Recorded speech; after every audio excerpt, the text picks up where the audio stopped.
si Jasmine Curtis Smith, na nagdiriwang ng kanyang ika-30 kaarawan ngayong araw, ika-6 ng Abril, ay nakakatanggap ng maraming mga mensahe sa kaarawan online.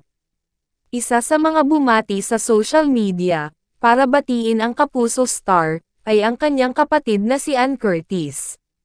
Sa isang social media post, ibinahagi ni Ann ang isang carousel ng mga larawan, na nagpapakita ng ilan sa mga nakakapanabak, na sandali nila ni Jasmine. Ang anak ng celebrity mom, si Dalia Amelie Youssef, ay maaari ding makita sa isa sa mga snaps. Kasama ang mga larawan, isinulat ni Ann ang kanyang taos-pusong mensahe para sa birthday celebrant. Happy, big birthday, to my sister at Jas Curtis Smith aka Dalia's twin, isinulat ni Ann.